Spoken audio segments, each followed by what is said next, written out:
আসসালামু আলাইকুম।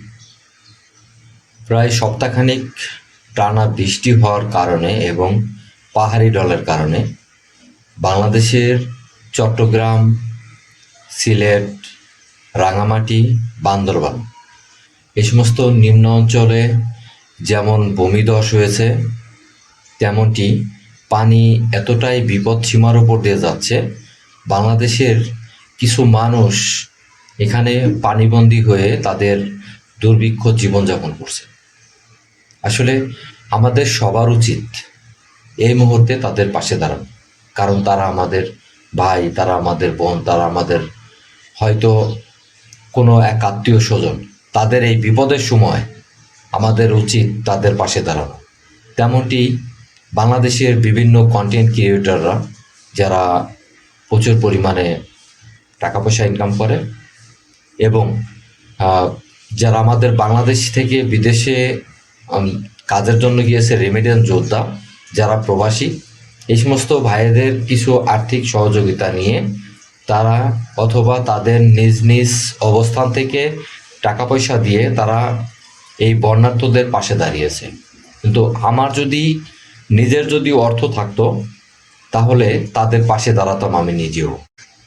আর আমাদের বাংলাদেশে যারা রাজনৈতিক দল, তারা দল মত নির্বিশেষে বন্যার্তদের পাশে দাঁড়ান।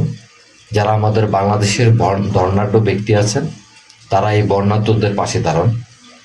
আমরা কে কোন দল করি, কে কোন ধর্মের, এটা বিবেচনা না করে এখন আমাদের উচিত যারা এই চট্টগ্রামবাসী এবং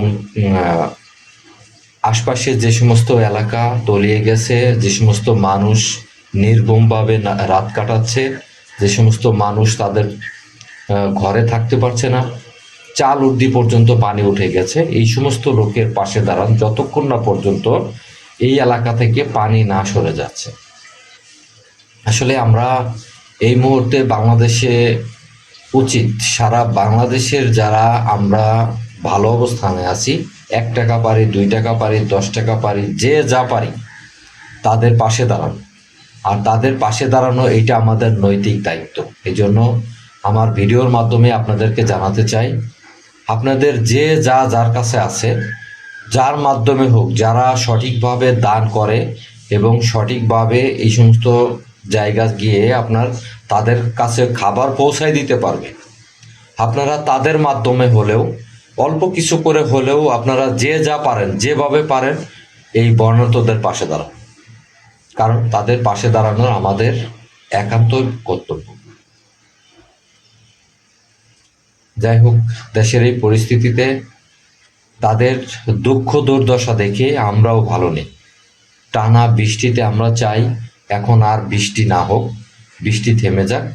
চট্টগ্রামবাসী সহ বাংলাদেশের যে সমস্ত জায়গা তলিয়ে গেছে তাদের এলাকার পানি যেন খুব দ্রুতই সরে যায় এবং তারা যেন স্বাভাবিকভাবে তাদের পরিবারের কাছে এবং তাদের বাড়িতে ফিরে যেতে পারে এবং তারা যেন স্বাভাবিক জীবনে ফিরে আসতে পারে, এই কামনায় আমার ভিডিওটা এখানে শেষ করছি। সবাই ভালো থাকবেন। আসসালামু আলাইকুম।